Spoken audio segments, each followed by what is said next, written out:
Oliver gets the bird. Duck and Oliver's branch line runs from the big station along the coast to the town where the small whale has its terminus.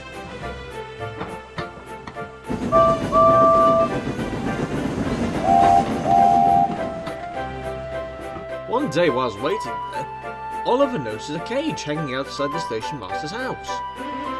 A brightly coloured creature fluttered about inside it. "It's blue and green with red stripes," he told Duck that night in the sheds.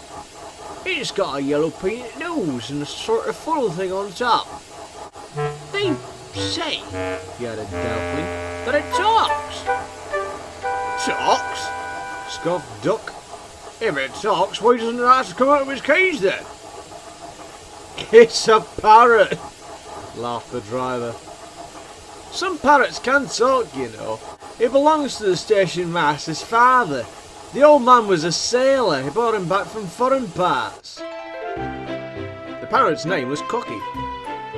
He was only allowed outside on fine days, of course, but he quickly became a favourite with the station staff.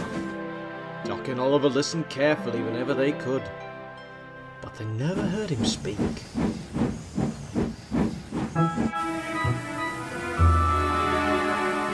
"I don't believe it." Oliver had just been teasing him about Dilly, Donald's duck, and he was cross. "All it does is shriek and flatter about. Dilly doesn't talk, but at least she's friendly." But Oliver didn't care a bit. One day, Oliver was waiting for the last train from the small railway. The guard's whistle sounded. Oliver's driver looked back, but he couldn't see anything. The platform was empty, save for Cocky in his cage. "They're all in," he said. "Come on, Oliver, let's make up for some of the lost time."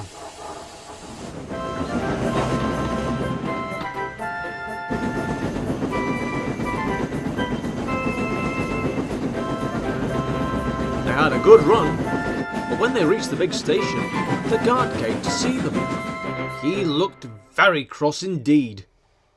"What are you up to, Oliver?" he demanded. "Next time, wait for my whistle. You might have caused an accident." Oliver was puzzled. "I'm sorry, Mr. Guard, but there was a whistle." "That's right," agreed the driver. "We all heard it."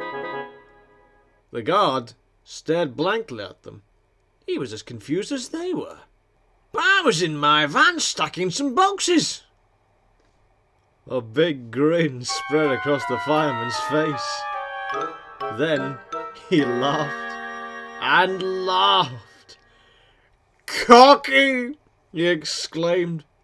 "What about him?" asked Oliver curiously.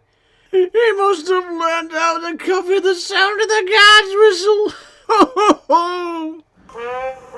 When they returned to the yard, they soon found the fireman was right.